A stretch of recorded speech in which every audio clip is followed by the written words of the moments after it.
Good morning, dear Minister Schulze, dear Professor Rockström, distinguished guests, both all of those here with us in person in the room and also our online guests. I'm Melinda Crane, and on behalf of our hosts, the Federal Ministry for Economic Cooperation and Development and the Potsdam Institute for Climate Impact Research, it is a great pleasure to accompany you today as moderator.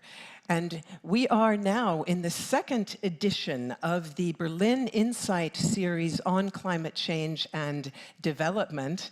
And our title today is Building Strong Evidence-Based Support for Responding to Loss and Damage. And thanks to increasingly sophisticated research tools and an ever broader knowledge base, scientists are delivering increasingly granular findings, both on the causes and on the likely consequences of climate impacts. Today, we'll explore how this can be operationalized as to support evidence-based approaches that are aimed at averting, mitigating, minimizing, and responding to loss and damage associated with those impacts. A very quick word on our program, if I may. We will begin with opening remarks and a keynote from our hosts. Then we'll move on to a high-level panel of policymakers and experts who are working to bolster evidence-based solutions for the disruption that's being faced by millions of vulnerable people on the front lines of climate change. I would like to take this opportunity to greet all of our panelists, and I will introduce you by name and title a little bit later on. Now, let us get started. It is my pleasure to hand over to Germany's Federal Minister for Economic Cooperation and Development, who has demonstrated deep commitment to putting action on loss and damage at the forefront of the international climate agenda, including through close cooperation with the V20 group of vulnerable countries. Welcome, Svenja Schulze, the floor is yours.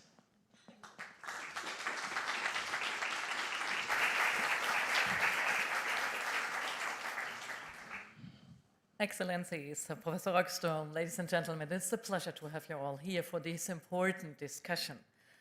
You all know last Tuesday was World Refugees Day, and the consequences of the climate crisis are already causing more people to become internally displaced than factors related to violence and conflicts. And one place where we can see this is India, one of the hotspots of global climate change. In the past 30 years, India has been hit by 300 extreme weather events. Most of them have happened after 2005.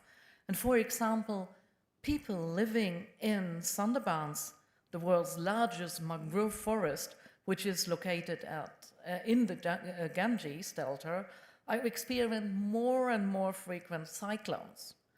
This region is home to 13 million people. 9 in 10 are smallholder farmers or landless people without any social protection. They barely manage to feed their families. When crops fail, people go into debt, and crops fail often after a cyclone hits. Many local people have already become displaced as a result. They have fled the rising sea levels and the cyclones that hit the region every 18 months on average. These cyclones regularly displace millions of people, climate-induced displacement. And this is not limited to that region. According to estimates of the International Organization for Migration, up to 200 million people will be displaced by climate change by 2050 unless the international community manage to stop global warming. The consequences of climate change have long been through a tough reality in many places, not just in the Sundarbans. They present the entire world with huge challenges. They threaten fundamental human rights, and as so often, marginalized groups in the Global South are hit particularly hard, women and girls and displaced people. The latest IPCC report has confirmed this. State Minister Nazem can give us a first-hand account of this experience later on. Protecting the Earth's climate means, above all, stopping global warming and in this way protecting all people on Earth. So climate action is a matter of social justice. The international community needs to base its climate action on solidarity because the impact of climate change is hitting the poorest hardest. For instance, the people in the Sonderbreins. In order to understand the risk posed by climate change and to identify the areas where the worst impacts must be expected, sound scientific evidence is needed. So the Development Ministry requires evidence-based analysis of climate risk and of the resulting losses and damages in order to adopt a good policies. That is why the BMZ has been working closely with the Potsdam Institute for Climate Impact Research since 2018, and I value our cooperation, especially because the Institute is a strong voice for the ambitious and solidarity-based international climate policies that we so urgently need. By analyzing climate risks, we can identify protecting gaps and then provide the best possible support. Today's event focuses on how to completely prevent losses and damages or how to best limit them and how to respond to them quickly. This will be possible based on the guiding vision of a comprehensive risk management. In our climate action efforts, we must not give up the goal of limiting global warming to 1.5 degrees, and my ministry is still fighting for that. We are also providing strong support for adaptation to climate change, and in 2022, Germany's climate finance reached a balance between mitigation and adaptation funding. And at last year's COP in Sharm el-Sheikh, the international community decided to create new financing arrangements. This included a fund to address loss and damage, and this was a breakthrough in the history of climate negotiations and an important signal of solidarity and global climate justice. Now, the Development Ministry is working to this financial support to reach particularly vulnerable countries and people as a matter of priority. However, the climate negotiations are by no means the only area which the BMZ is working to foster protection against loss and damage. We have been engaged in very practical ways for many years. For instance, the ministry is providing active assistance to its partner countries' efforts to strengthen their resilience to climate risk. And this requires a systematic shift in the way we deal with extreme events, from ex post support after disasters towards an ex ante approach, such as pre-arranged finance. And this was also underlined again at the Paris Financing Summit at the end of the last week. And that is why Germany, together with the Vulnerable 20 and our G7 partners, launched the Global Shield against climate risk. The Global Shield seeks to advance the necessary systematic shift and improve financial protection against climate risk for vulnerable countries and people through ex-ante financing mechanisms, and they facilitate the swift and targeted disbursement of funding to people after an extreme weather event, significantly reducing the impact of future disasters. And this creates predictability and social justice. So, ladies and gentlemen, I wish us an exciting discussion and a fruitful second round of the Berlin Insight series. Thank you very much for being here.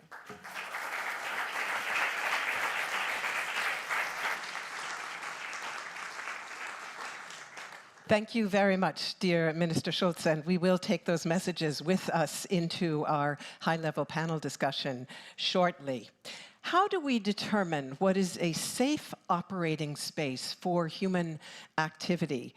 Our keynote speaker won international acclaim for his approach to answering that question with a planetary boundaries framework that is now in wide use by both governments and corporations as a guide for decision-making. He is director of the world-renowned Potsdam Institute for Climate Impact Research, our co-host today, and professor at the Institute for Earth and Environmental Sciences at Potsdam University. Please join me in giving a very warm welcome to Professor Dr. Johan Rockström. The floor is yours.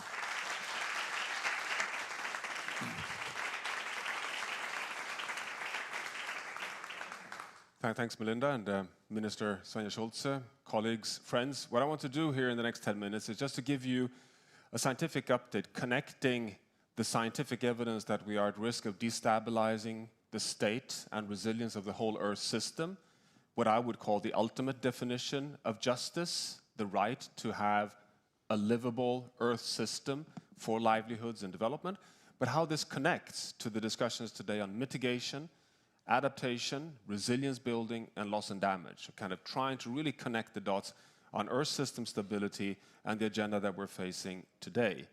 Now, the Earth Commission, an initiative that we took actually at the Potsdam Institute 3 years back, is the first attempt at getting social sciences and the planetary boundary sciences together to address safety in terms of safe operating space, but also justice.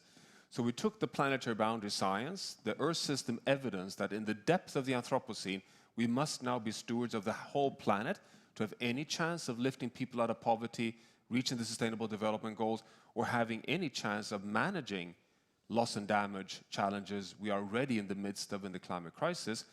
But to do that not only from safety perspective, but also from a justice perspective as an integrated assessment mechanism.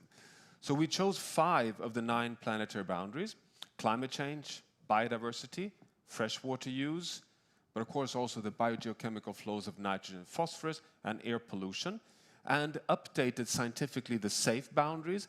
That's what you see here in the green outer black circle, which basically confirms the planetary boundary science. There is no livelihood and development agenda unless we can really, at the planetary scale, stay within these safe levels. But the dramatic scientific conclusion is the following. If we measure justice along Svenja Schulze's point that there is no climate action without human justice, and we define this only in terms of avoiding significant harm, so not about distributional justice, the right of a fair share of the remaining ecological space, but only about avoiding significant harm, defined by social science. Not surprisingly, several of these boundaries, safe space, shrink even further. So look at climate change. Here you have a safe boundary of 1.5 degrees Celsius, but it shrinks down to 1 degree Celsius if we take the social science assessment of avoiding significant harm seriously, which means that already at 1.2 degrees Celsius where we are today, we are seeing significant harm for hundreds of millions of people beyond the social science defined acceptable significant harm level. Same for air pollutants and same for overloading of nitrogen. It's just a reminder that now we need to connect the dots from what's happening, local investments on loss and damage and mitigation and resilience, all the way up to the planetary scale. The science that informs this are different strands of research. One of them is shown here, which is the latest assessment on tipping point risks. So we have more and more evidence that we today understand that the climate system is not only kept stable by the energy loading of emissions of greenhouse gases in the atmosphere, it's also the impact and response of 16 large climate tipping element systems. These are, by the way, listed already in the IPCC 6 assessment. We at the Potsdam Institute have, for the first time, together with the Earth Commission, been able to do what you see here in the color codings, which is to assess scientifically the most likely temperature thresholds when these are likely to cross their irreversible points of no return, when a rainforest flips over to become gradually and irreversibly a savanna state. Now, 5 of these, and those are the ones that now are clicked up with this kind of explosive icon, are likely to cross their tipping points already at 1.5 degrees Celsius. This is tremendously strong scientific support that 1.5 degrees Celsius is not some kind of number we can compromise with. It's a physical limit. It's not a goal or a target. We have to take it very seriously, which is important when we have discussions today, because we're reaching beyond points of manageable adaptation as global warming continues. Something happened with, there we are, thanks.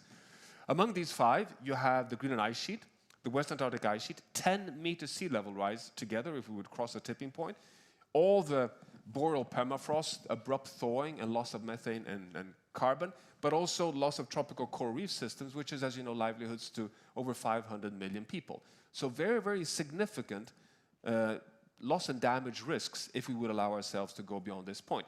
This is the kind of science that helps us to define the safe space, but looking at the impact attribution also helps us define the social justice levels of harm. But how do we deal with these risks then? Well, we would argue scientifically today that there is no delivery on the Paris science-defined climate agreement unless we also have resilience building. Resilience building, as we know today, is encompassing 3 key dimensions. And the number 1 dimension, which is so underestimated, is persistency. Persistency is actually where resilience theory started once upon a time, 30 years back, which was about how far can you push a system before it breaks, and that you want to keep the system in its original equilibrium state to avoid the system breaking. Over the last 30 years, resilience science has moved much, much more strongly into adaptive capacities and transformative capacities, which is probably more the focus of today. But I would like to argue that persistency is equally important today because we are at risk of breaking life support systems. We are at risk of breaking monsoon systems, breaking soil productivity, breaking ecosystem state. So whether we like it or not, we have to actually today address, if we want to avoid unmanageable futures, both persistency, adaptive capacities, and abilities to transform in the situations of crisis. We at the Potsdam Institute have done a lot of research around these areas, particularly in the food area. So we're so, appreciative of the collaboration we have between BMZ and PIC on work connecting climate, adaptive capacity, and food. This is one such analysis connecting to planetary boundaries, showing that if we only care about safe operating space and persistency, then we would today only be able to feed 3.4 billion people because we have such an unsustainable, unresilient agricultural food system because of overuse of fresh water, overloading of nutrients, and destruction of intact nature. But we also show that if we invest in resilience building and really, really build up systems that are much more persistent and capable of dealing within the sustainable limits we have, we could actually, our assessment shows, feed up to 9-10 billion people through sustainable intensification. So we have this transition phase if we really take resilience seriously. This is what we're trying to do together with BMZ and GIZ in the work of identifying effective adaptive strategies, which is not only about coping, but about building more resilient food systems. We've identified 15 climate risk profiles and done a series of locally adapted, geographically, spatially explicit resilience building strategies to be able to not only have better ability to deal with stress, but also to have more resilient systems that operates within these sustainability boundaries. But I just want to raise a warning here, and this is something that we brought up at the 10 New Insights in Climate Science at the COP27 in Sharm el-Sheikh, summarizing the science across the climate research, showing that we see more and more evidence that we come to a barrier with regards to adaptation. We cannot adapt in an infinite way.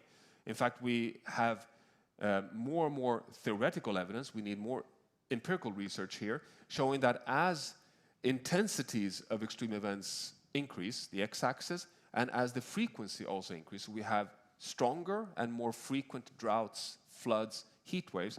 We move towards first soft but then hard limits of adaptive capacity.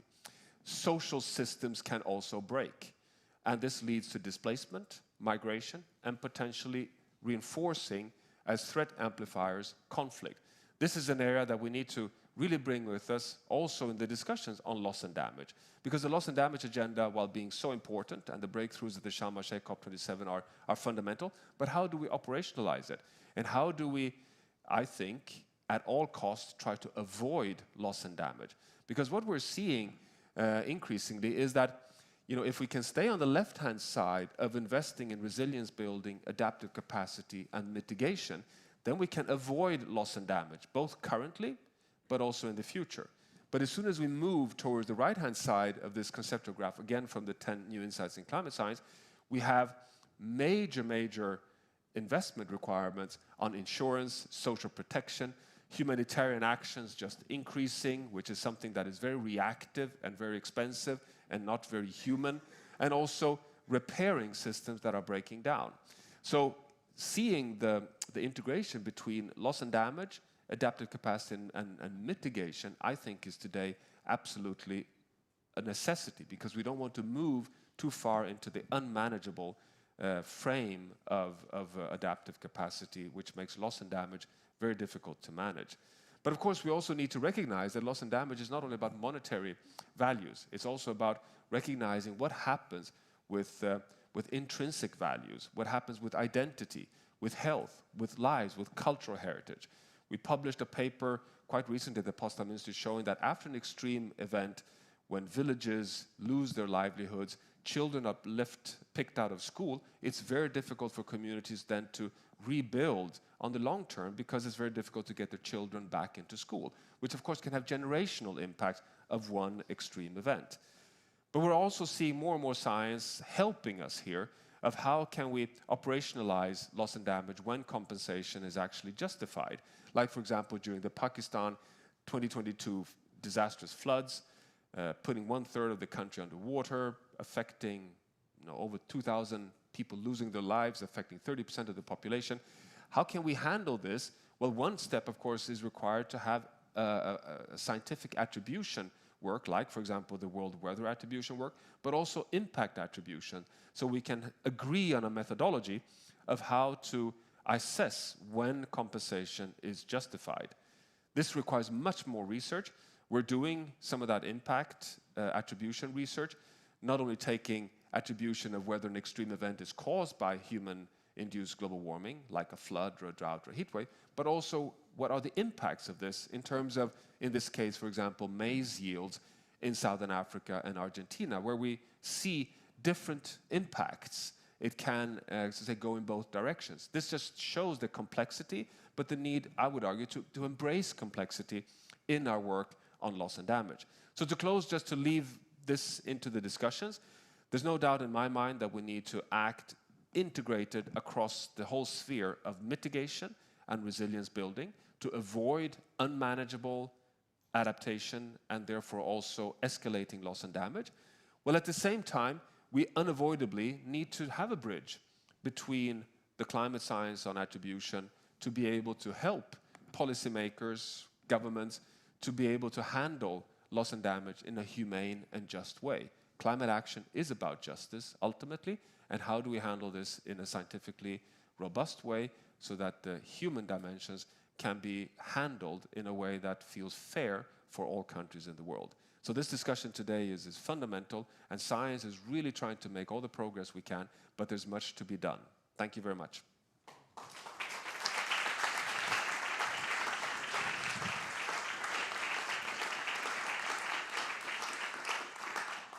Professor Rockström, thank you very, very much for that very strong and very sobering presentation, and we will pick up on that now in our panel. And dear guests, as we heard from both of our hosts, the science is clear. Losses and damages are already occurring. They will unavoidably rise, and they will disproportionately affect the most vulnerable. Forward-looking and evidence-based approaches are absolutely essential to dealing with these risks and building resilience. They are more urgent than ever. Our panel is entitled, "How can science support policymakers and practitioners to find the best solutions in responding to loss and damage?" And we have an outstanding group of experts with us to explore that question. I will kindly ask those who are with us live to join me as I introduce you and read off your names. And I will begin with our virtual guest. She is Kadja Nassim. She is the Maldives Minister of State for Environment, Climate Change and Technology, and she oversees its policies on climate change and energy and is known for her very strong voice in the international debate on loss and damage. Welcome. It's wonderful that you can join us. It's also a pleasure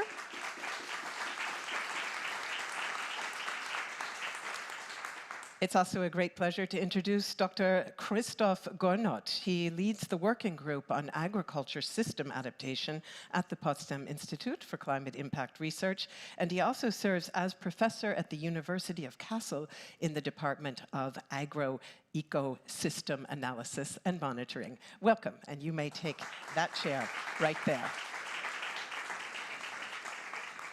And I'm so pleased that Wozica Wijanayake can be with us today. She's executive director at the internationally active nonprofit think tank SLICAN Trust Global.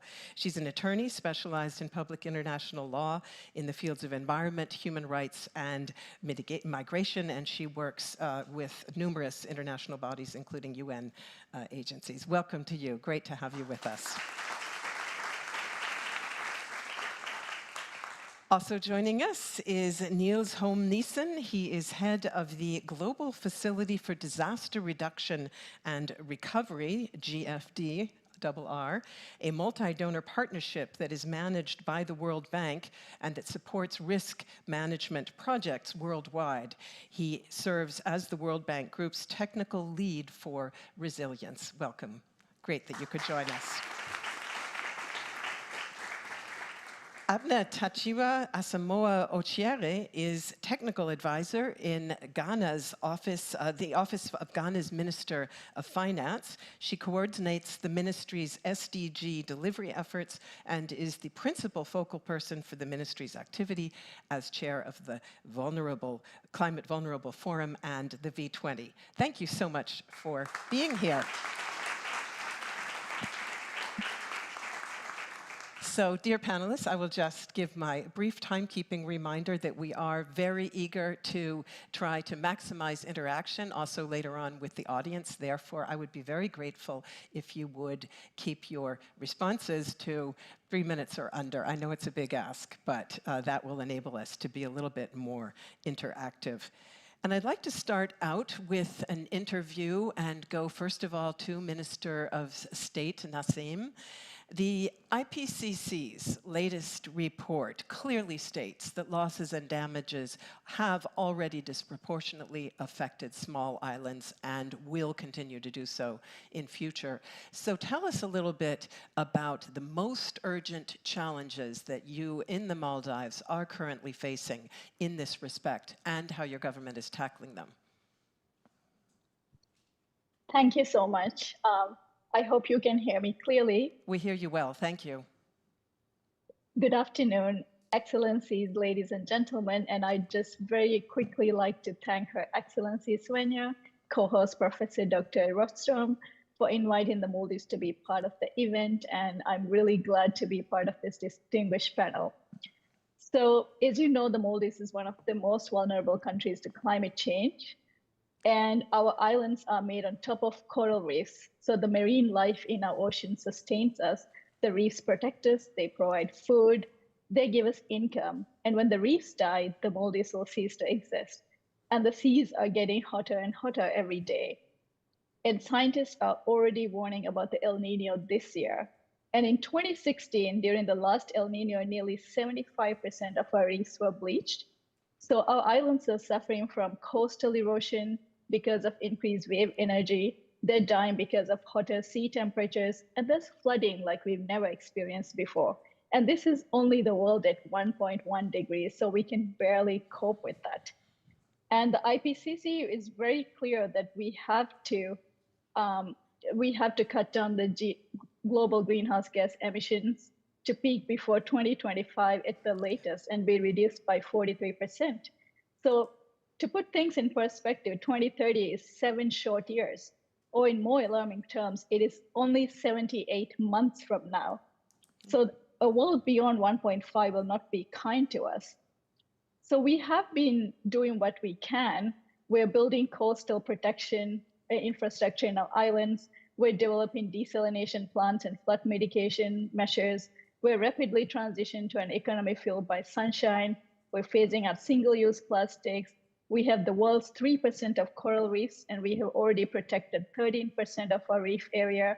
And our ocean is 100% sustainably managed because we fish one by one. So we are doing what we can, but of course the Maldives cannot do this alone.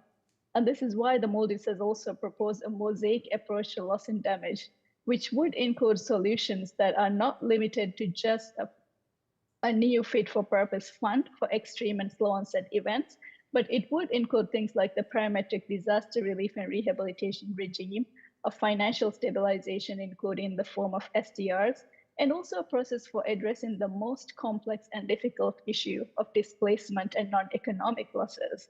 So we think that this complex issue has to be tackled from all of these fronts because the scale of the problem is so big and we just cannot, we have to tackle it from every angle possible. Thank you. Thank you very much, and we will come back to several of those points, including the financial aspects a little bit later on. Let me go to Professor Gonot, and we heard something about the work that the Institute is doing. Tell us a little bit more about that, if you would, and also in particular, how your scientific work is contributing to the debate around operationalizing loss and damage and responding to negative impacts of the climate crisis that cannot be addressed through both mitigation or adaptation. Yeah, thank you very much. I think that's a very important point to make what you just phrased, that we have different layers of risks which we have to address. So I think in the end we have to look at the 4 different layers of risks which play an important role. I think in the first place, of course, it's important to reduce the risk as much as possible. We have adaptation, we have mitigation, and this should always come first. This is very important, but we also see that there are limits of these. There's some share of the risk which could not be avoided, and this share of the risk has to be addressed by other measures. And I think this is also important to mention that this share of risk is increasing and increasing with climate change. So there's a higher share of the risk which could not longer be addressed either by mitigation or by adaptation. And here we face this situation already now where we have to address risk management strategies. For instance, insurances play a role, disaster risk reduction plays an important role, but also at this field, we will have some limits, and some insurance companies will say this risk is not longer insurable, and disaster risk will also come to its limits, with countries saying this comes to our financial limits. And these particular risks, so the limits of adaptation, which is often existential, which is often irreversible, this has to be addressed, and I think that's very important. This is directly linked to losses and damages. And I think here our work contributes in many folds. In a way, of course, we also first of all try to address with adaptation, with support of NDC and NAP processes, giving information in this process, more scientific evidence. This is important, but I think this is definitively not enough. Also, as said, addressing this to collaborating with insurance companies, working on smarter insurance solutions. This is something what could help, but of course we have to come to the point also where we really face and identify the risks of losses and damages. And here I would like to give you one example. I think often smallholder farmers are very vulnerable. We have already heard this in the talk from Johan Rockström and Minister Schulze, that these are the most vulnerable groups. And I think here there's often a debate of is migration an instrument, positive instrument of adaptation? But in many cases we also face that the life situation for these farmers is so complex, and the network is very complex to be addressed. And we also see that we cannot just shift value chain from one place to another, but it's important to acknowledge the complexity of these value chains and say, okay, do we have an infrastructure at other places? Do we have knowledge, which is also important? And it's sometimes not so easy to just move this to other places, but to really acknowledge the complex networks which we often have, particularly on the African continent.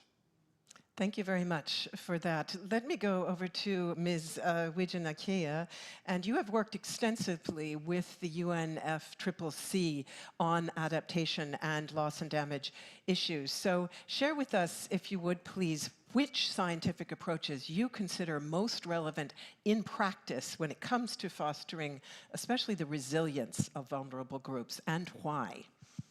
It's on. Yeah, okay, thank you very much. So I will speak on the work that we do as Like and Trust and connect with some of the countries that are here. So I'm happy to see that Minister Nassim is here and also Ghana is here. So part of the work that we do at Like and Trust connects with the UNFCCC process. And Germany is part of our work because our office in Bonn is like the connector to Africa and Asia in the work that we're doing. And in the UNFCCC process, it was realized that there is a gap of evidence, not necessarily just science publications, but also visual impacts that can be created. So while we negotiate, we also need to see what's the actual impact on the ground. And to address this, I'll give an example what we did with countries. It's a photography exhibition focused on human mobility as well as cultural loss. And we had this parallel to this B58 session in Bonn, focused on Maldives, Ghana, Uganda, as well as Sri Lanka, where there were photographs of communities where research happened on cultural loss as well as human mobility. And this was a strong message that things are happening on the ground. This is how it looks. These are the stories of those who are vulnerable. And they're saying it in their own words and through visuals. So I'm very grateful that the countries partnered in this work, and we were able to communicate this in a manner through the lens of people from those countries, not people going from developed country to tell the story, but from the stories from the developing countries, the vulnerable communities, from the communities, how this could be communicated effectively. So I think this is something we initiated last year, but the UNFCCC is also doing this at the moment with regards to WIM-XCOM, as well as Capacity Building Hub is also looking at photography as a communication tool. So I know we're all going to talk about research. We do research as well on human mobility in a lot of countries in Africa and Asia, but we saw the connection that happened between communities that are not in these vulnerable groups, the negotiators, policymakers, and also what is on these walls that are seen. So this is something very important, I feel, because it's a big message that is going out to those who have not seen what's happening on the ground. Not necessarily that all of us have been there, not even me in some cases, though I work in these countries. So recently when I was at the regional Santiago Network workshop that was happening, we were doing assessments and gaps analysis of what the countries would need in terms of technical support that would come in. And even I was surprised when I was looking at some of the evidence that's already there, but it's not necessarily always shared in a manner that's synthesized, communicated in a way that this is the impact, this is the amount of people who have been impacted by droughts. And this was for my own country. And sometimes we don't know this because it's on a website or it could be on Relief Web, but it's not communicated, compiled in a way that goes to the tables of negotiating as well. So I think the work that's happening at the UNFCCC on different levels, for example, NAP-Expos could be one, which would contribute to bring these evidences, not necessarily as negotiations, but also for those who are multi-stakeholders who could focus on it. In addition to this, I think it's important that as negotiators, I negotiate as well, but I'm not speaking with my hat off negotiator on, but it's very useful to know what's the science and the relevant science, and also very narrowed down how this could be utilized in the negotiations. We might not have time to read thousands of pages, but if there is material that is there, that is communicated, narrowed down to the points that would be relevant to COP28 or going forward of the Loss and Damage Fund or whatever it may be in terms of negotiating thematic areas, it's easier for us as negotiators also to use this in an effective way that could be making impact that would be science-based, evidence-based, and also take into consideration what's actually happening on the ground as we are speaking. So thank you. Thank you very much. We were talking before the event began, Professor Gonat and I, about the importance of social science research on resilience and on social stresses, and including, of course, research by scientists in the Global South, and you've very much underlined that point. So thank you for that. Let me go over to Mr. Holm Nielsen as a leading expert on comprehensive risk management. How do you see science helping policymakers and development cooperation partners shape their responses to these accelerating climate impacts, and also in terms of support for those who are most affected? And how is the World Bank in particular mainstreaming scientific evidence into its work? Thank you very much, and thanks for having me here today. These are enormous questions, no? Well, for starters, our institution, I think, just changed our objectives of existing. Our president articulated last week a change that is very much informed by the planetary boundaries. So there's a very real and at a macro level in my institution way science influence what we do. I think originally the World Bank was more bank than development. I think today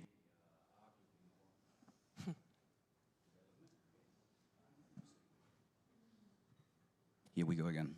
Today we are arguably more development than bank, and in that change and shift over the last several decades, science becomes more and more important. What we do around the world with countries is well beyond channeling the financing that we can offer. It's an attempt to try to enable them to solve the problems that are of their priorities. And those problems, of course, today are very much interlinked with the climate problems. You just heard from the Maldives. It's hard to find what we call a client country today that works with the World Bank without thinking climate change one way or the other. Most of our client countries think climate adaptation.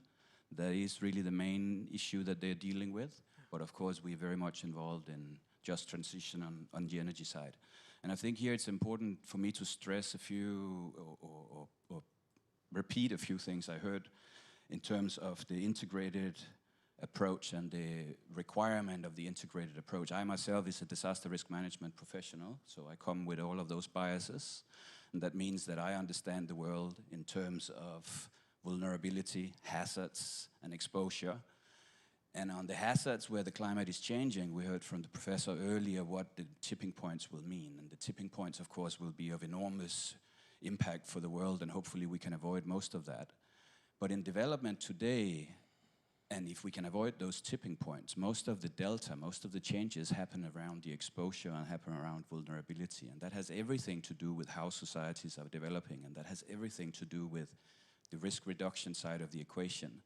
And in there, getting science and the best scientific knowledge in is crucial. Understanding all the many parameters that a government needs to look at and think about in its trade-offs when it's tried to address its urban development with the flooding issues and with the solid waste issues and with the housing issues and all the social issues that exist in an urban fabric, requires a lot of data, a lot of information. And as we just heard, often it's not the production of data that's the limitation. It's the access to the information that's already there in a way that a government with the capacity or capacity limitation it has can use for something. And so as a development professional, I'm in the business not of science, but of trying to partner with and understand as much of the science as we can, but we are in the business of taking action, enabling governments to take action. And then the business side of being a bank is that only if they can take action can I get to finance something. So this piece is key, and that requires a lot of capacity building and technical assistance, and maybe we can get back into that. Absolutely. I will pick up on that in our second round. Let me go now to Ms. Asamoah Ochiere, and to share your perspective also as focal point of the V20 agenda in Ghana. What role does scientific evidence play there, and also in the work of the Global Shield against climate risks, which was mentioned by the minister in her opening remarks? Thank you. Thanks a lot. And well, as a coalition of 58 countries, the V20 has had to demonstrate our climate vulnerability by scientific observations and studies. And this has resulted in the group mandating or commissioning some economic papers, scientific papers, to identify the impacts of climate change on the V20 agenda that's underpinned by the latest climate science. And examples of these reports would be the V20's latest loss report, which highlights that climate change has eliminated 1/5 of our wealth. This is in excess of $500 billion US. And this is over the last 2 decades. And there's also evidence that the V20 would have been 20% wealthier today had it not been for climate change and the losses incurred. There's also the 3rd edition of the Climate Vulnerable Monitor, which highlights that current warming of around 1.1 degrees Celsius is already leading to climate impacts with negative effects for our health, economies, and habitats across the world. And a little more on the Climate Vulnerability Monitor. It states that Central Africa, West Africa, South Asia, and Southeast Asia will have the highest loss of labor hours. It also highlights that across the continents, the additional 0.5 degrees Celsius of warming rising from 1.5 to 2 degrees Celsius would lead to more than a doubling in the negative consequences of climate change on incomes, and up to 66% higher inflation at 2 degrees Celsius than 1.5 degrees Celsius, as highlighted by Professor Rockstrom. That's why the 1.5 degrees temperature threshold is really important. So it's no surprise that the V20 is excited about the work it's doing with the Global Shield against climate risk, because this collaboration enables us to bring in country the ability to assess climate risks on a scientific basis, enabling us to better address risk management, design solutions for adaptation, resilience, and develop better cost-benefit analysis. Our ability to lean on these collaborations are not only critical to the ability of our membership to formulate the right solutions, but also fundamentally, it is fundamental to our ability to attract the necessary financial resources to deal with climate change in general and loss and damage in particular. Science and data has been central to the V20 agenda to cause the world to transition to a fit for climate global financial system, which is one of the main pillars of the Accra Marrakesh agenda. Thank you very much, and we'll come back again to that a little bit later on. I'd like to now turn our attention to look forward, and if I can once again start with Minister of State Nassim. You told us about the dire situation and challenges that you are facing. So looking forward, how do you see scientific evidence and scientific approaches playing a role in future? What role can they play in supporting particularly vulnerable countries like Maldives in responding to those inevitable losses and damages that you do face? Thank you. So first of all, reflecting on what has been said by the previous speakers, I would like to just highlight how important it is to still do mitigation, still do adaptation, because what we don't want to do is address loss and damage, because this is the last step. But unfortunately, because the world is at 1.1 already, and our trajectory is not looking promising, we are going towards the loss and damage era in a sense.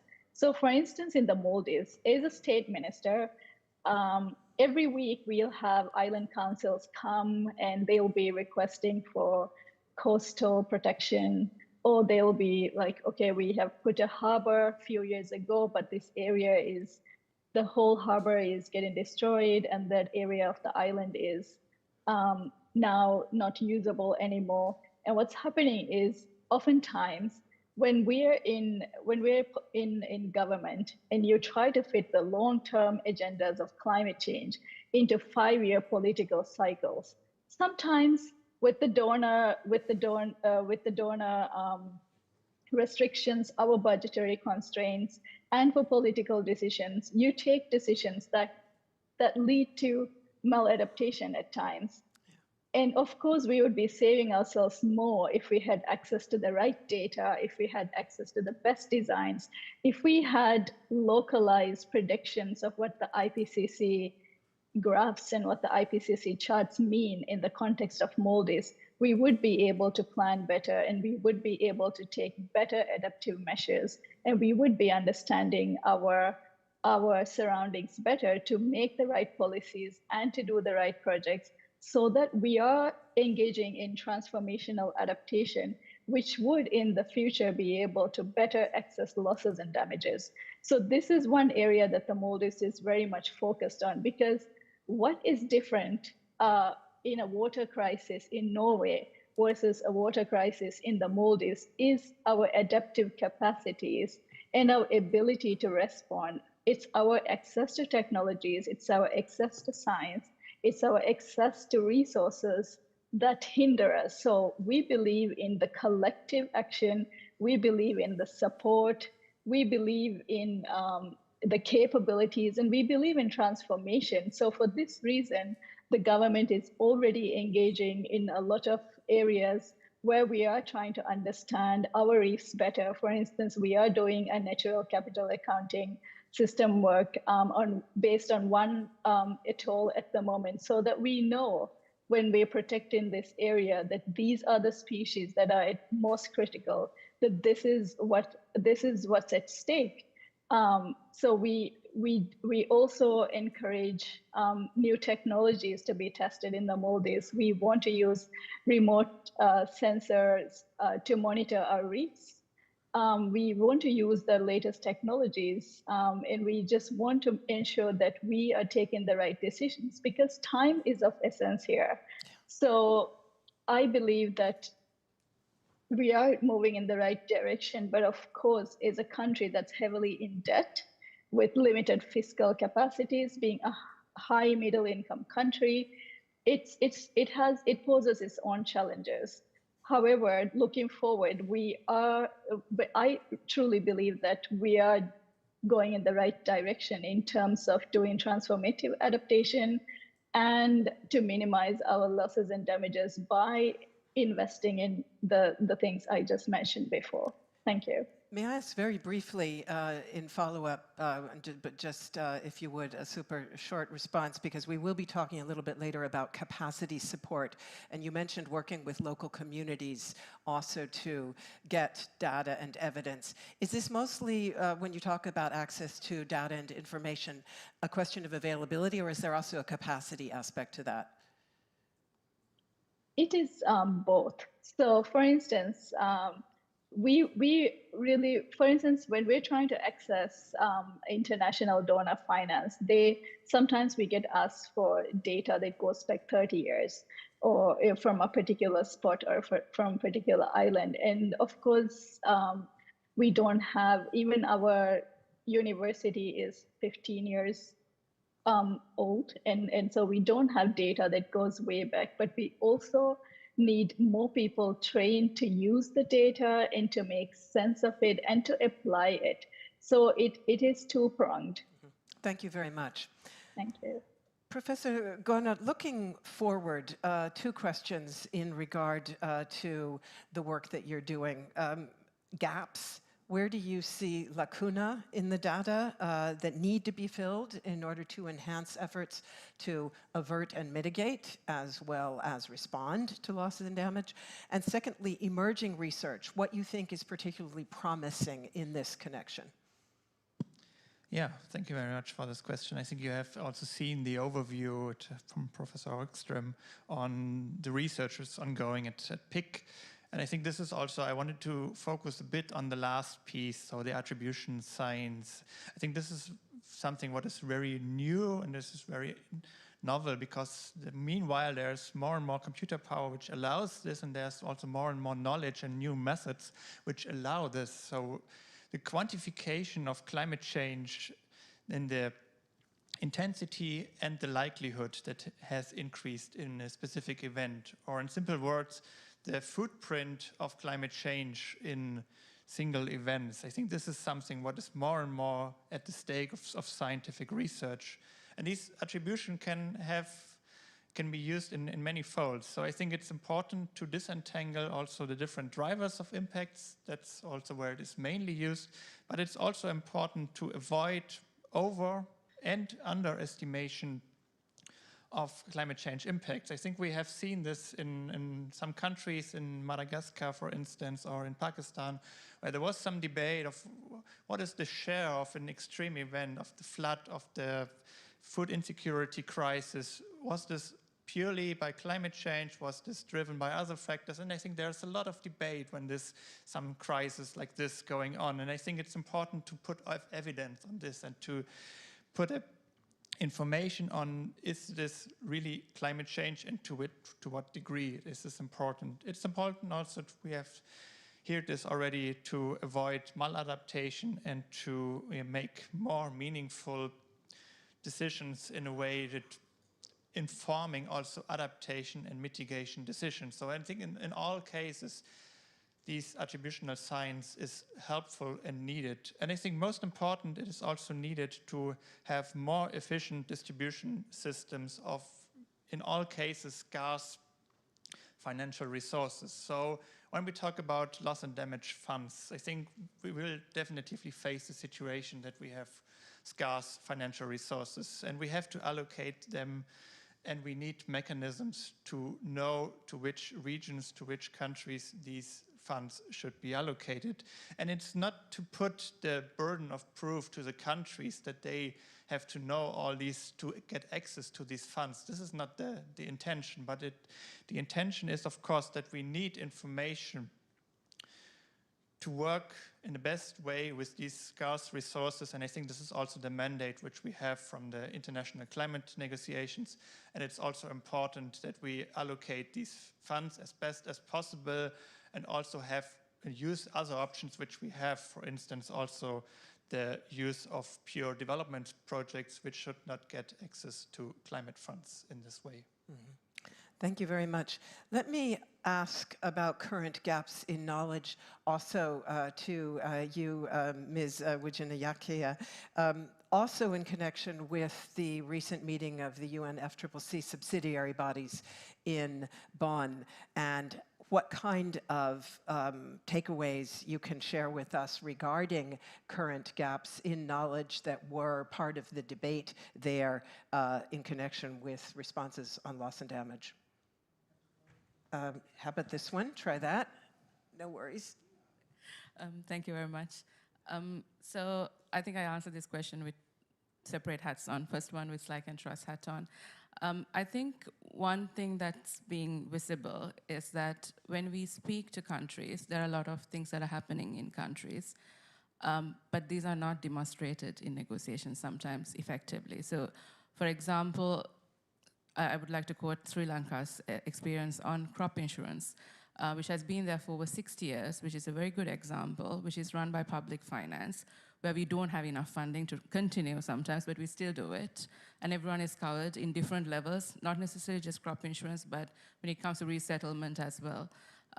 So these sort of examples should be there for countries that are negotiating, parties that are negotiating, to understand these are the examples we can look at and maybe replicate, maybe build on. So I think that's one thing that's very much needed. Practical solutions that are there, documented, shared as knowledge. That could be potentially learning experience. Maybe something went wrong, we don't repeat it again. We understand why something went wrong and why it's done. And then also the holistic approach, like Kadish mentioned, so mitigation, adaptation, loss and damage. The whole conversation around why loss and damage is important is because this hasn't been highlighted over the years, right? So what is needed is the balanced approach, the knowledge base necessary to have a balanced approach, and also evidence that is generated to have this approach. And also an inclusive and participatory process. We speak about Global Shield, we speak about multi-actor partnerships, we speak about how policymakers could connect with academics as well as civil society, and especially youth and women and communities that are vulnerable. So how can these experiences be connected, not in silos, but used in an effective way that would go to the tables of negotiating? So that's part of it. With the hat of Sri Lanka, I would just like to highlight something. So all these have been understood by developing countries, that in Sri Lanka, we are having an initiative to focus a lot on climate justice going forward, where we are looking at a forum with initiative that would reach out to countries that are also like-minded in the state of focused on climate justice in the lead up to COP28. And at SLIC and Trust, we are also working with countries and regional initiatives like the Sahel Commission, as well as the Kampala Declaration, which was initiated in Uganda, how to look at human mobility, loss and damage, just transition, youth engagement, capacity building to ensure that evidence, knowledge, and capacities are needed and also addressed in a way that it would be connected to those who are the policymakers negotiating, because sometimes this is disconnected. So making sure these are connected for effective and impactful actions. Thank you. Very short follow-up question, because you posed essentially a rhetorical question asking how can we take inclusion into account. And in fact, I hear again and again from scientists working in the area of climate impact that if you want to try to measure resilience and or vulnerability, the first place to look is inclusion. Look at the women, look at the young people. So tell us a little bit, just very briefly, if you would, about what approaches you think can really give us more inclusive ways to respond in thinking about loss and damage. Okay, you actually gave me a pathway to mention something else. So education, I think, is key, is important. Awareness. I think Action for Climate Empowerment and the UNFCCC has a key role to play in this. And countries need to prioritize on this. Sometimes this is not something that is looked at. And gender action plans at national level focused on gender-responsive actions, and capacities on that front would be important. And looking at communities which are and including approaches nationally, locally, regionally, at all levels, which include all actors, and public-private partnerships could play a key role in this as well. So I think all actors need to be there. And youth, I think sometimes we miss them. So including youth, education, and one example that Sri Lanka is actually doing at the moment is amending or updating the education policy of the country. And climate change is going to play a key role across all levels, including vocational education as well. So this is something we take very seriously, and we hope that we could integrate this into actions at the UNFCCC level as well. Thank you. Thank you very much. Let's take a closer look now at support for vulnerable countries as they're endeavoring to adapt, to manage residual risks, and of course to avert and mitigate. So I'd like to ask Mr. Holm Nielsen now to comment first of all on capacity, and particularly how the World Bank in general, but also the Global Facility for Disaster Reduction and Recovery are working to strengthen capacity. It's come up a number of times, so so contribute on any or all of what you've heard as well, please. Thank you. So I heard from Minister Nassim the challenges with data. I think she referred to 15 years of data in some cases, but maybe there are longer terms needed. I heard that one of the value of the V20C in the Global Shield is that it helps generate a capacity to analyze disaster risk, which then helps drive action. I think both of those are good illustrations of a generalized challenge that exists in the countries that we work with. There is little data, and I don't know any scientist who can do good science without data. So it's a key missing piece. Data, of course, is not capacity, but you need capacity to generate and sustain the data. And without it, we are almost literally fumbling in the dark when we are trying to enable countries that we work with solve some of the many challenges they have of all kinds of natures, certainly also everything that has to do with climate change. So capacity building is crucial. What do we do about it? Well, a lot of the World Bank financing, of course, is project-based financing. I think we have similar limitations as many other development partners that are related to the project cycle, and we heard about that as well in some of the earlier comments. The 5-year perspective of world doesn't really go well with capacity building. Capacity is a constant process of generating something better. And it doesn't happen in 5-year increments in a real way, you know? And we are limited to that. So can we go beyond that? Some of the challenges that we're trying to deal with requires decadal solutions. even the project level challenges. And just a very short sidebar that I think is illustrative to the climate adaptation agenda, certainly in Africa and in many places around the world, at a city level, lots of cities in Africa suffer flooding. It's a growing problem. The problem is always related to garbage, it's related to drainage or lack of drainage, it's related to how the city and its population is using the surface in a different way than it used to when there was only a tenth of the population. And of course it's related to change in the weather, which some of it is related to a change in the climate. So any government that is trying to address that needs to deal with all of that at the same time. It's data intensive, it requires institutional involvement, it requires social process, institutional process. It requires capacity. It requires good governance. So in countries where you have a very strong government with lots of capacity, they are not surprisingly in a better position to deal with that complexity. But the thing is, most of the countries that we work in don't have strong capacity. They're still developing that capacity. So an institution like ours, we try to come in and help to see if we can build some of that capacity and some of the missing links. But even the World Bank, which to some sounds like a very big organization, we are a rather small player in that process. We have to work together with other development actors. We have to work together locally. And how can we build a capacity that is meant to solve future problems becomes a key issue here. Because future problems is something that it's a luxury to deal with, no? You deal with the problems you have now. So you try to build capacity along the way if you're a development actor like us. We are building capacity to solve the problems of today and hoping that that is an important enough piece to solve the problems of tomorrow. So technical assistance is an absolute key ingredient of doing good development finance.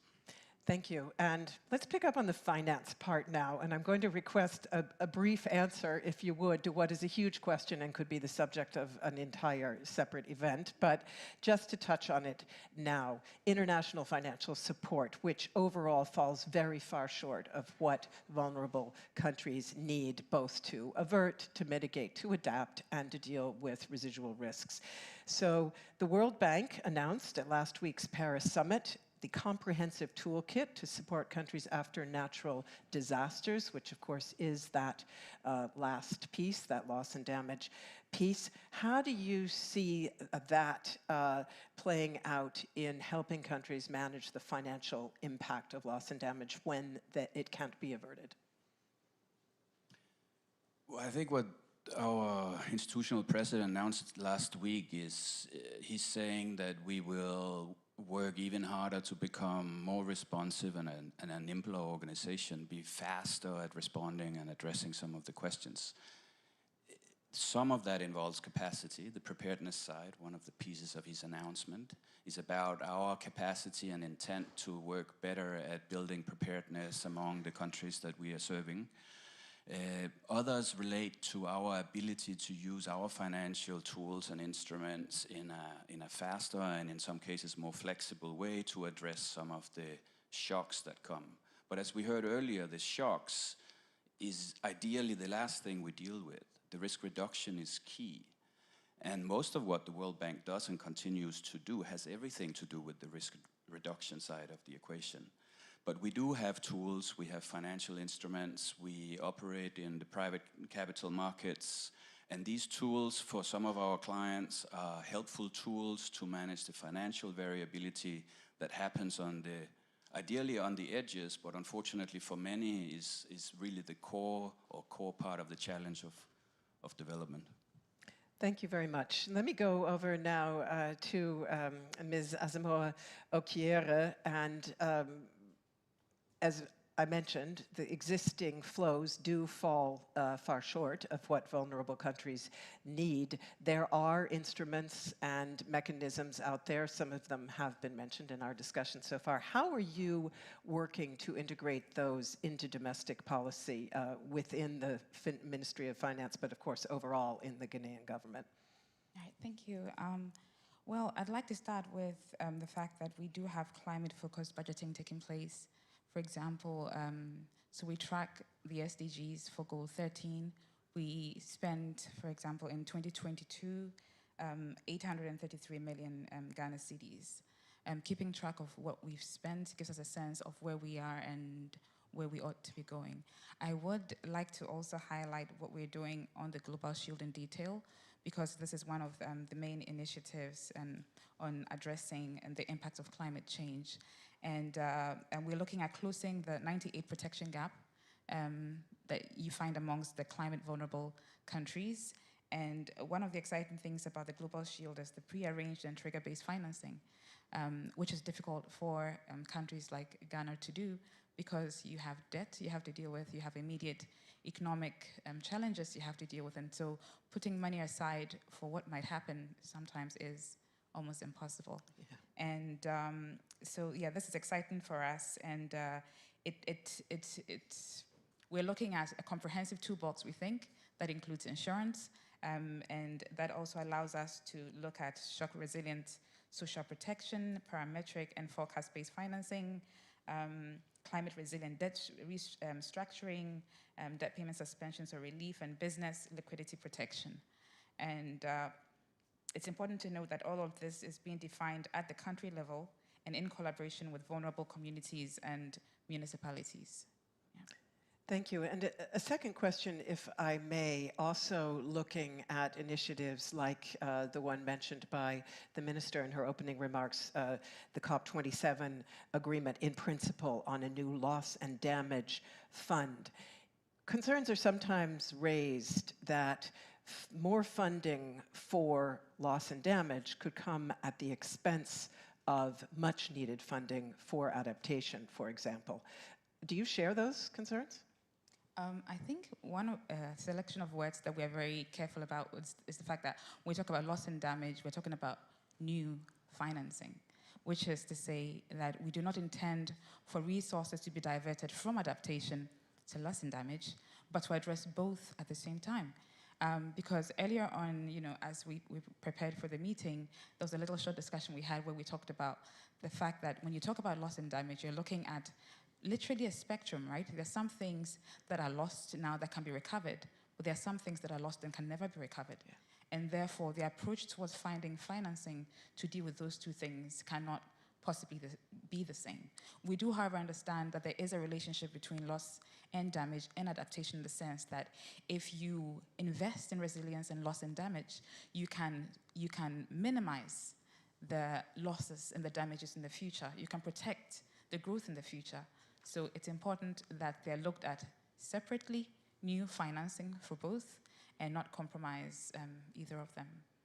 Thank you very much. Now I would like to ask each of you, literally in a sentence or two, because we have about 2 minutes for this, but I'd like to ask each of you to very quickly say, if you're a scientist, what do you need from the policymaking side to improve the cooperation between science and policy, and if you're a policymaker, the other way around. So if you would, this is your time to put out that key wish, key priority. And actually, let's go the other way down the panel. So I'll start with you, Abna Asamoah-Ocheria. Thank you. So I'm thinking about this in terms of like what kind of challenges would we have as a country when it comes to resolving loss and damage. And immediately from the scientists, I think we need help with attribution. Because when you talk about financing and trying to crowd in private financing, you need to be able to explain factually, with data, with science, that this event is actually responsible for that event as relates to climate change. And I think that clarity will help us bring in a lot more financing to deal with loss and damage and even adaptation. And let me leap to Minister of State Nassim to also speak as a policymaker. So very briefly, if you would, what do you most need from science? Thank you. We of course need to know what the costs are, just as she just mentioned. What is the impact of the climate change on our reefs, and what does this translate into the loss of livelihoods, the loss of space, the loss of culture, all of these? Because most of the international funding, they ask for the climate rationale and for the cause, and you have to prove it and you have to provide evidence for it, and only then you justify you're asking for. So therefore, that's very key. And also just to downscale big data to specific spots, because countries like the Maldives are so small. We're just clumped in all of the small island states, and sometimes this is not helpful in our particular geography or in our particular context. So that would be really super helpful for me to say, for this atoll, for this council, you need to consider these facts before you take the decisions in your critical infrastructure or your other development projects. Thank you. And only then we can do meaningful adaptation. Thank you. And Thank you. Niels Holm-Nielsen, I guess you're both a risk management expert, but also, of course, a multilateral decision maker. So whichever one you want to be for this purpose or both, your main ask. I studied political science. I'm not sure much of a science, so I can't claim I'm a scientist. But look, at a general level for a development practitioner, when science one day comes up with the adaptation version of the CO2 equivalent, that will help humanity solve so many of these issues in a whole different way. It doesn't exist, obviously. So all the talk, for instance, on bringing in private capital to adaptation, it will always be limited until someone figures out something that we can base a market on. Mm-hmm. On the mitigation side, that's CO2 equivalents. We have nothing like that on the adaptation side. So we can't compare, we can't trade, we can't sell, we can't figure out what something is worth compared to all the other options we have. So for science, that's a future Nobel Prize for someone who comes up with the adaptation version of the CO2 equivalent. I'm thinking about persistence and resilience as outlined by Professor Rockström in that connection, and whether they can in some way be boiled down to concrete indicators. But yeah, thank you. Your thoughts? Yes, I think I'll go with a cross spectrum of what might be needed. First thing is understanding what gaps and needs are. We speak about gaps and needs, but it's not assessed. It's not clearly there. It's through thought processes. So it's needed for countries and evidence-based and mandated what is the list of gaps and needs that need to be addressed. And from scientific and other stakeholders, to provide solutions that could work with the policymakers that could generate effective and impactful actions, which would create solutions that would benefit the vulnerable communities. Thank you. Professor Gernot, the science point of view. Yeah, I think from the science point of view, we want to have our work used by the policy side. Of course, it's important to collaborate in this way. Of course, we also have to know what is needed from the policy side, and then that the policy sides also use this. I think that's a very short statement, but let me also use the time to make some... Super short. Super short. Yeah. On data, I think it's also important. I think many have said that we have to collect the right data. I think it's important also to specify which data we actually need. So to have them specific for marginalized groups, for women, for youth, for smallholder farmers. And I think only then we can make the right decisions. And of course, we also have not much talked about non-economic losses, but also here it's really difficult to quantify these losses. So how do we measure use of sustainability, use of sovereignty, of mental health? I think this is all to be addressed. Yeah. Thank you very, very much. And many thanks to all of our speakers for this very insightful, very thought-provoking discussion so far. I would now like to ask Minister Schulze and Professor Rockström to please rejoin us here on stage. And Minister, if you will take the seat next to Abna, and then Professor Rockström, yes, exactly. So in just a moment, I want to get our hosts' take on the discussion so far. But first, I would like to let the audience know that we are going to be very eager to hear from you right after the answers from the Minister and Professor Rockström.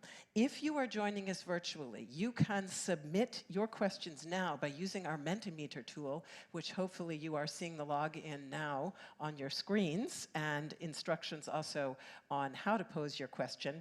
And and our live participants will have the opportunity to pose questions with microphones that are in the room a little bit later on. But first now, let me go back to Minister Schulze. And we spoke earlier in the discussion about the fact that climate impacts do tend to affect marginalized groups, including women and the young, but also indigenous communities, to affect them hardest. And in March, your ministry proposed or published a new strategy on feminist development policy. So maybe you can give us a sense of how you see that guiding and shaping responses to loss and damage, and also where science and research are needed in that connection. Yeah, thank you very much. This feminist development policy is because women and girls are affected more from, for example, climate change. They have not the same rights, they have not the same resources, and they are not represented. They have not a voice in all these discussions. And that needs to be changed, because the problems are so big. We can't we need the voices of half of the population, of the women. That is why we are changing the way we are doing our projects. We need to involve the knowledge from all of the people, and it means also the knowledge of women. And we have the experience that when half of the population are part of the projects, when they have a voice, that helps also marginalized groups, as, for example, indigenous people or people with other sexual orientations, or real marginalized small groups, because women are not really marginalized, they are the half, but they don't get the same rights. So taking that into account, giving them voices, giving them resources and rights, that needs to be in the new normal, but it isn't. So I take a focus on that so that it gets the new normal. Mm-hmm. Thank you very much. And let me go to Professor Rockström, if I may, and you have been following the discussion closely. We talked just at the very end briefly about what science and policymakers would like from each other. Could you tell us from your point of view what you see as the most crucial prerequisites for fostering science's contribution to policy on losses and damages? Yeah, thanks. Let me just start by saying that I think this has been a very rich discussion and confirming many of the challenges that we face in science. And I think the concluding remark, which I think is one guiding principle also for science, is that, you know, mitigation and resilience is the first priority. That's the first resort. And loss and damage is the last resort. Loss and damage is fundamentally a failure. It's something that occurs when we've gone beyond vulnerability, exposure, adaptive capacity, and we are hit by human and social and economic losses and damages that we need to consider seriously. So it's a very challenging position we're in right now, where we conclude that we have reached that point already. And I think Minister Nassim is a very strong witness of that. 70% of Maldives coral reefs were hit by bleaching in 2016. Now we are very likely heading to a harder bleaching event in this third Super El Nino in only 15 years. 1998, 2016, and now 2024. This is examples that we in science need to really help policy and communities in assessing, providing the evidence of where are we in that adaptive range. And then, I mean, to Neil's challenge to science, do we have a currency to measure adaptive capacity as we do measure the drivers of climate change? I would actually probably give you a disappointing answer, that I don't think that currency exists, because adaptation is so complex. There's one piece of evidence which may surprise you here, which is that the latest statistics shows that the ground zero on frequency and magnitude of extreme events is actually in Europe. Europe is hit hardest by heat waves, droughts, and extreme floods, if you look just statistically over the past 10 years. Are we hit hardest by those events? No, because you have less proportion of vulnerable, very, very, high-hit communities in the poorest parts of the world. So I think that the ball goes back to you, actually, Niels, in the World Bank, because I think what you're doing, you hold on to one of those currencies, which is economic development. I think that is one of the most important empirical pieces of evidence, that you need to build social and economic development to be able to have any chance of handling extreme events caused by global warming. And what's happening right now in Europe is in a sense a proof of that. But I think, coming back to Christo's point, science is here to assist, but there's so much more to do, particularly in the attribution science and in the impact attribution. There's not a coincidence that we focus so much on food, on water security, on livelihood security, because by the end of the day, it's not only a drought or a flood, it is how this impacts on local communities that really is the factor that means something for local economies and societies. And we have much more to do here, but we have the tools and the big data and the local knowledge to be able to continue that work. Thank you very much for that. And interestingly enough, in the context of what you said about Europe, Germany's health minister today is presenting his strategy for how to deal with extreme weather events, I think extreme heat especially. And that, of course, does hit the most vulnerable here as well as everywhere. So I would now like to take audience questions. We're going to start with a few live questions in the room, and I would just like to let the technical team know that our monitor up here does not work. It's gone off because it's an eco monitor, which in general is a good thing. But what it means right now is that I won't be able to see questions that came in through Mentimeter. So somebody can either come up here and get it running again, or you could send me those questions by my email, which the technical team hopefully has. So that said, who in the audience would like to pose a question? We'll take just a couple. I have one here in the front, in the second row, one in the first row, and then a couple in the back. We're going to bundle them, I think. So if you'll start here, thank you.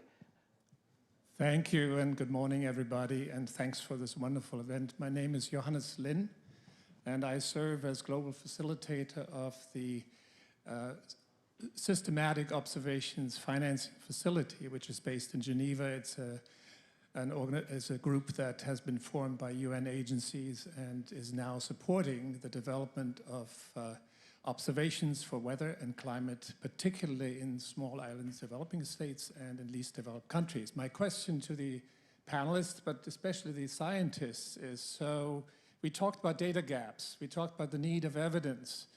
What do you see the role of weather and climate observations here? I mean, we at SOF, the so-called SOF, this facility, we believe that the climate and weather observation gaps are a very serious problem because they're upfront, they're foundational for everything you do in your big models and your estimations and so on. And garbage in and garbage out, is a well-known principle. So thank you. That's my question. What's the role of weather and climate observations? Thank you very much. Hold on to that, please, to our two scientists, and let me take a few more audience questions. I have one here in the front row as well. Excuse me. Here is one as well. And then we'll come over to you. Yeah. Thank you very much. My name is Foster Boajijemfi from Ghana. I think today's discussion is very unique. I'm just hoping next time we don't limit it to the few of us who have benefited from this discussion because it's very insightful. There's lots of people online. So,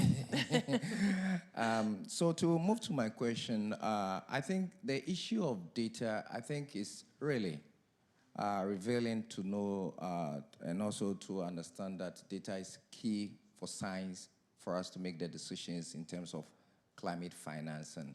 But with all that I've heard, in terms of building capacity, how to get the data, availability of the data and all that, I think one component that maybe is missing is how to make sure that this data is packaged in such a way that we can always trace this data. Because I'm sure, for example, Ghana, we've had a lot of collaboration with the German government, GIZ, working on a number of studies and all that. But where is the data now?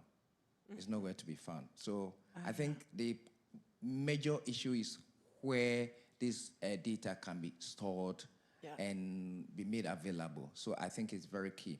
One other thing, I'm sure we're talking about global show, talking about loss and damage and all these. I think very importantly, I'm sure from the global south, we want to also contribute towards the fight on climate change. But we also have a major concern. That is, how do we make sure that we're able to do this and ensure that development is not tempered with, at the same time we can achieve development? I'm sure that is also missing in the discussion. Thank you. Thank you very much. That point, in fact, was raised, the trade-off for countries facing some very real budgetary constraints and debt. Let me go to the gentleman there, and then we'll get some answers. Thanks a lot for this interesting discussion. Alexander Müller from a small think tank here in Berlin. I would like to raise the simple question, do we really know what kind of technical support and capacity building is needed to deal with loss and damage? And Johan, you mentioned the barriers to endless adaptation. What are the barriers to tackle loss and damage? 30 seconds of an example. The desert locust outbreak 2019 to 2022 in 6 northern African countries was linked to unusual rainfall patterns. Early warning didn't work, not early enough. Preparedness was low. The action taken was devastating, spraying of millions of liters of organic phosphates, killing all locusts and all insects. So in the end, there is an additional damage in trying to tackle the damage coming to climate change. My question is, being in agreement with everything what you have said, what kind of science and what kind of governance is needed that we are able to tackle a new layer of complexity dealing with loss and damage? And for me, it's not looking for more data. This will take 5 years. What is the best way to deal with the terabytes of data we get every day from satellites, and how can we make them operational for people working on the ground? It's a whole new issue, and I hope to get a simple answer. Thanks. Wow, that's a big request. Thank you very much. Let's start with the two scientists. You had the question about weather data, but if you also want to speak to issues around data ownership or data storage, that would be, I think, quite interesting to hear, and perhaps also this last piece that was raised. So, Professor Rockström, beginning with you, and then we'll go to Christoph Gornert. Yes, thanks. Really good point. So on your question or reflection, Johannes, I think it's fundamental to couple predictions on weather and climate. Weather is a manifestation of climate change, droughts, floods, heat waves. And we see, for example, in the latest IPCC assessment, something that is generally underestimated, that you get weather extremes, like, for example, reduced rainfall, but the big impacts on people is when that is combined with weather extremes of high temperatures, which leads to high evaporation, which dry out the soils, which knocks over the food system. So we have to combine weather, climate, and impacts fully. And I think we're getting better at that. As you know, here in Germany, there is a major effort of trying to get a national Earth system modeling capacity that combines weather with climate change in a big effort. So I think we are on the right track there. When it comes to your point, Forster, this is a fundamental issue, availability of data and the transparency of data. And in a world of fake news, we need transparency of real facts more than ever. And here again, we are making major efforts, actually, of working with the big data providers in the world. And you have so many private satellite companies today that do low orbiting Earth observations. We need to get those on board. Actually, we are in discussions right now at the Potsdam Institute with Planet.com, with Satellogic, with Google Earth Engine, to try and get an annual update of the planetary boundary science, what we call a planetary health check. So I think and we need to get that available to the global south as well.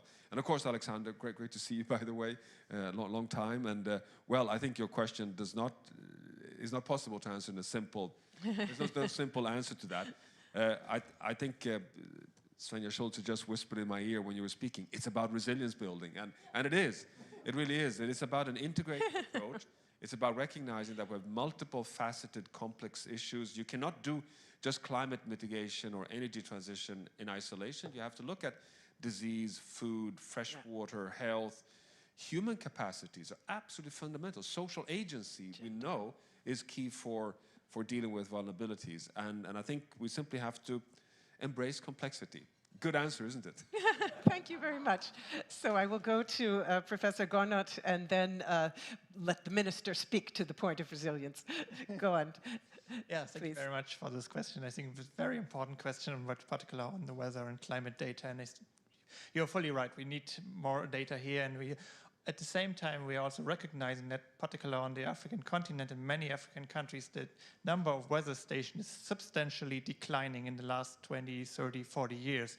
And I think, yeah, how to bridge this gap. I think we also get more and more information from the satellites. That's helpful, but it could not replace in all cases the station information. And I think here we have to work together, and we have to build also new stations to get information from the ground. We have to combine them with the satellites. Both is needed in the end.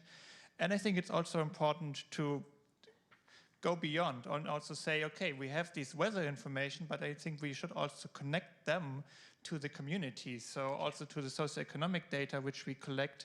And I think that's very important, these connection in all degrees. And on the data access, I think Johan made the point already, that's very important. I think what is important here also is co-creation with partners, so that the data are not collected in the global north, but really in co-creation together with the partners and give access to everyone who wants to use and work with the data. I have just had the honor of moderating an event for the United Nations Development Programme on the use of Earth systems and space-based research. That was the absolute central point, again and again, from the countries to the tech companies. Very, very important for them going forward. So let's come now to the policymakers and, of course, speak to these points as well, if you like. But we have a couple others that are also coming in regard to capacity and policy making. So the first one here is from an audience member who's online asking, what is needed to increase the adaptive capacity of the Maldives and Ghana and their people with regard to non-economic losses and damages? Then we have another question coming in. Which role do you see for social protection systems in minimizing, averting, and addressing loss and damage? I do want to come to Maldives and Ghana, but I'd like to start with the minister to address this capacity issue also that was raised by Alexander, I believe it was. Is that right? Yeah, but the capacity question was raised from Vaisena, from both before. Now, discussion about education, maybe you could do that again. Well, because I would like to take the question about social protection systems. I think it is really important, and we do not take enough care for that, because as donors in the world, we always see, oh, there is a catastrophe, and then we act. And then it needs months and months before the help is really addressed. And that isn't the way that is really functioning really good. So that is why we have this initiative for the Global Shield against climate risk. That was an idea from the V20. It was not an idea from the donors, from the V20. And they said we need more social protection systems that are established before a crisis hit us. And having more protection systems established before the problem arrives. That is, I think, where we have not enough action in that field, and where Germany tried to bring that forward, because that is one part of the solution. That is not all, but one part. We see we go much better through these crises we had the last years because we have social protection systems. And that is needed in the world, and that is one of the points we need to bring forward. Thank you very much for underlining that. Let me now go to Minister of State Nassim, if I may, to again, speak to any of the points that have been raised that you care to address, but particularly this one about adaptive capacity, especially in regard to non-economic losses and damages. Thank you so much. So I believe that in order for us to address the non-economic losses and damages, which is the potential of us losing our homes, which is quite unimaginable for us, we would first, of course, like to keep living well in the Maldives. So for that, we would be, of course, needing the transformational adaptation that I discussed earlier, and that would require more funding and resource to strengthen our social stability and do development in the sense that we are more resilient to shocks. But I would also like to highlight something the gentleman who spoke last posed the last question raised, like what is needed in these countries. I think democracy and good governance is very, very essential. It is a pillar in doing good adaptation, in addressing losses and damages, because a country with corruption, a country with weak social stability would, the impact of climate change will only drive you further and further back in your development trajectory, which is why it's important to invest in social protection and in education, in health, and all of these angles, not just critical infrastructure. I'm just speaking for the Maldives because we do have an increase in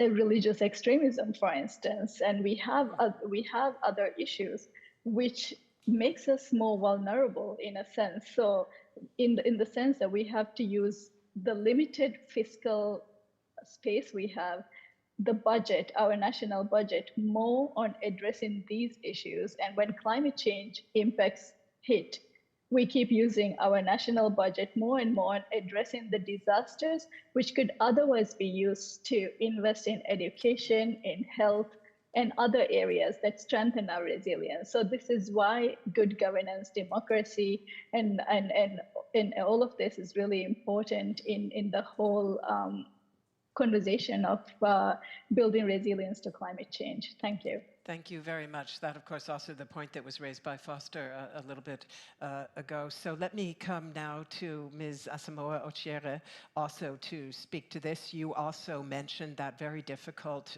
trade-off for governments, development versus reacting to climate stress. So perhaps you wish to elaborate on that, but also on other points that were addressed in these questions. I honestly think that from Minister Schultz and the Minister of State from Maldives, summing it really, really well in terms of dealing with adaptation, having that consideration for social protection systems that look at pre-arranged financing, because I think that's what it comes down to, right? You have strong systems, you have responsible governance, and then you have the resources to actually put in place the solutions required. Thank you very much. And now to Niels Holm Nielsen and also to Vosita Wickenrajatke. Sorry, I just mauled that name, excuse me. Your thoughts on any or all of the dimensions that have been addressed. Thank you. Well, going back to the capacity question that you also raised to me earlier, the facility that I manage at the World Bank, we're relatively small donor partnership, relatively small in the bigger scheme of things, is we allocate about $50 million US a year in technical assistance services that are delivered to the countries that are World Bank clients around the world. And we do that for the purpose of influencing development finance for climate adaptation, for disaster risk management, for disaster risk financing. So for all of the topics we're talking about here. And I would absolutely agree with the notion that there's a lot of things we don't know yet, but we do know a lot about the technical assistance that is useful and helpful. And the way that we organize our service delivery currently is around 14 specific technical lines of work. And what this does, it allows us to engage with global specialized knowledge in the science community and try to channel that specialized knowledge best available globally down to the ground. So for instance, currently we have a team working with the Maldives, helping Maldives work on the building regulations. Building regulations is maybe as boring as it gets on paper, but it's almost as important as it gets when it comes to adapting to climate change, because the future building stock has everything to do with the country's contingent liabilities, which is what the country might want to take to an insurance provider in the future. So if you can't help shape the quality of what goes up in the future, you will not fare well in the future climate shocks that your country will be experiencing. So it's just an example, and I would absolutely agree. I knew the answer that there is no equivalent. I think someone who invents that equivalent will become a very famous person. And I absolutely agree with you, there's a huge role for us as a development organization. So the influence development finance, I said, is a key part of what we do. We have influenced about $35 billion in development financing for climate risk management in the past 8 years, with relatively small means. And the key here is enabling countries to organize and structure what becomes projects that someone can finance and that someone can implement. Because if you can't do these things, and these things require capacity, it's complicated, it requires technical knowledge, but it's key to unleash money from the GCF, the GEF, the CIF, whatever the acronym is of the financing mechanism out there. Without being able to create these projects, you can't get the financing. That includes my own institution and any other development bank or bilateral. Data is required. No? So that's the role we play from our position. We're learning a lot about locust and all kinds of things that we may not have the capacity to deal with, but we know a lot about a lot of the risk things already. So we're not entirely fumbling in the dark, but learning as we go. And last word to Ms. Wijenayake, and if I think about it, you told us earlier that sharing best practices in the policy and governance area, also about what didn't work as well as what does work, is also part of evidence and a factual basis that can be useful. So maybe you want to speak on that also in this connection, but otherwise, whatever you wish to address. Okay, thank you very much. So just for my benefit, name is Vasita Wijenayake. So just to share some of the data aspects that were highlighted and also gaps and needs, because this is something that comes up in a lot of developing countries that Like and Trust works in. We are a nonprofit think tank and we work with multitude of countries in Asia and Africa. And data storage, the generation and storage has become an issue, ownership as well. Yeah. And this is regularly happening even in country, where we do a national communication and the data is missing. Not necessarily that it's owned by someone else, it's just it hasn't been maintained in such a way that it can be utilized. So some of the work that we do prioritize on how this data could be put together in one place and how that can be utilized. And for technical needs, this is a process that's already happening under the UNFCCC in identifying under the Santiago Network what would be the technical needs that need to be addressed, and regionally some of the workshops have already happened. And it was interesting to see, while people were talking about technical needs, one of the key things that came up was means of implementation, and how to access finance came as a technical need. So how can the countries be empowered to generate proposals and address it to the entities? Could be B20, could be Global Share, could be GCF, but how can these be addressed to the correct audience so that the beneficiaries could have the benefit? Coming to social protection would be my last one. So Sri Lanka as an example. Sri Lanka had, or has still, a free health education, all sorts of free things that are offered to the community without discrimination to everyone. But we also have the same system for addressing losses and damages, disaster relief and everything through the public finance system. So these two, like Minister Nassim mentioned, can not be always balanced out, especially if you're going through a financial crisis. So it's important to see how social protection systems, while they empower the resilience, can be also empowered through finance that comes in to address loss and damage. It's not about development finance, but it's more about ensuring that what needs to go to social protection is not utilized for loss and damage being addressed. Thank you. Thank you very much. And I'm afraid that is all that we have time for. Now I'd like to give our panelists a very warm thanks for your contributions to what has been a very, very wide-ranging debate.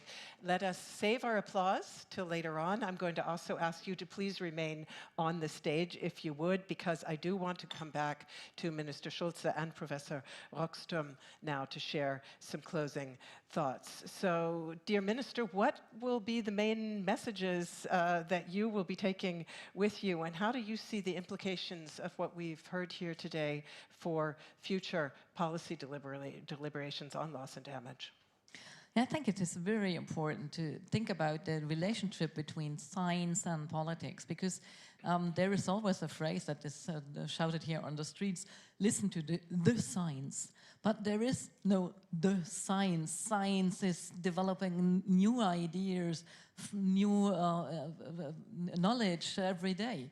So bringing that into the political systems is very, very important. I think if we would have more evidence-based policy decisions, that would be really a good way. And we need to work on this evidence and need to work on better data, on better knowledge about that. Because, and that was said by Professor Gonard, the funds need to be allocated as best as possible, because there's always not enough money.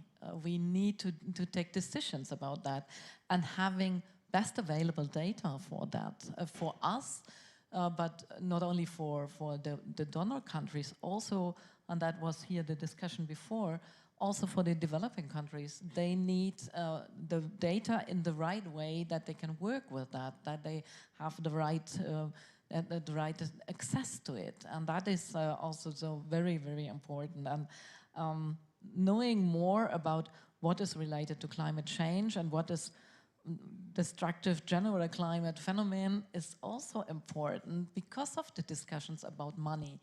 Because there are people who say, that is nothing about climate change, that is not made by man, it is made by whatever. So I don't know how to explain that.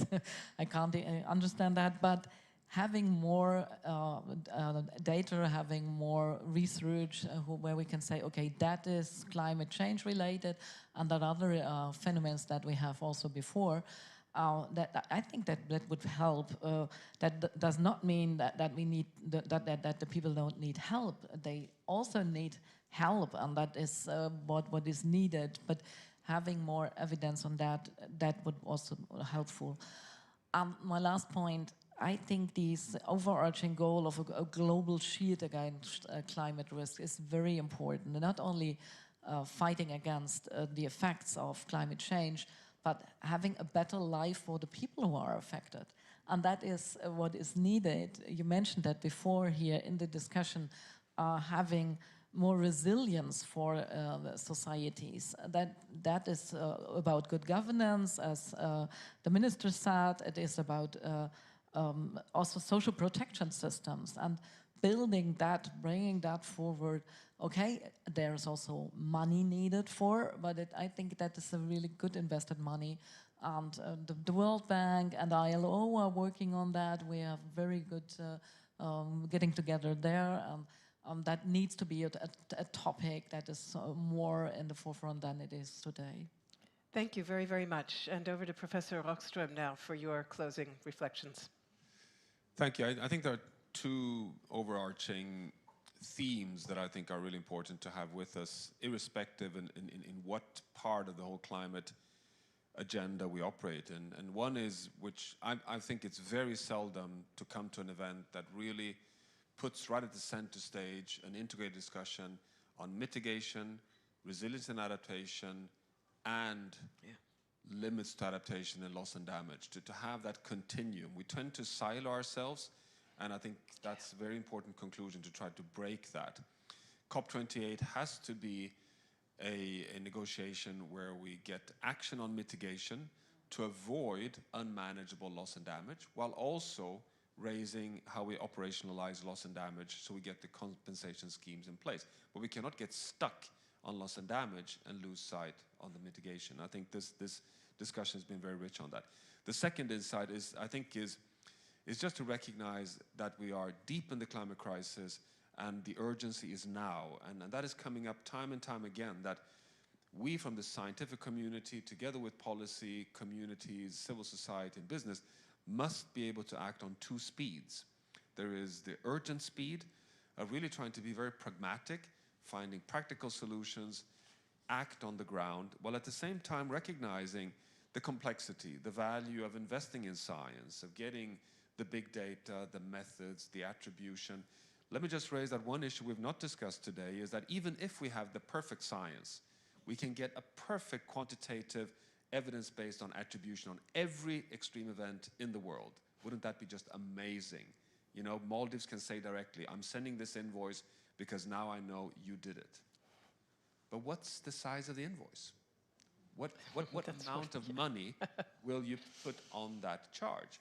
Because as soon as you pass the limit of adaptation, we can argue economically that costs rise to the infinite. Yeah. It is not possible to put monetary value on losing your home. I mean, losing your home is a complete unacceptable disaster. So we are also facing a real challenge of how do we handle the compensation challenge. What do we do when rural communities have to move out because the rainfall does not allow them to plant their maize in Burkina Faso anymore? In Waiguya, we're seeing that today. So these are real things happening on the ground. And I think we need to recognize the fast track and the slow track, and that politically we will never get the perfect evidence to act. Coming back to Svenja Schulze's point, climate action is about justice. It's really about humanism and solidarity. And that is, of course, beyond science, but I think this discussion here kind of connects all those points. Yes, more science, but also more humanism across the mitigation to loss and damage spectrum.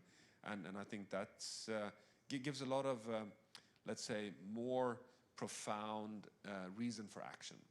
Thank you very much. And I think your presentation at the outset of the event was also very much a demonstration of intergenerational justice and the importance that that plays here as well. So a very warm thanks to both of you for those closing remarks, and also as hosts for making possible this second edition of the Berlin Insight series on climate change and development.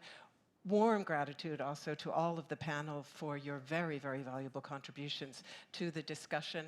Also to Minister of State Nassim, who joined us online. And my gratitude goes, of course, also to the audience for your attention and your contributions to the debate, also to our distinguished guests online. Thank you so much for being with us.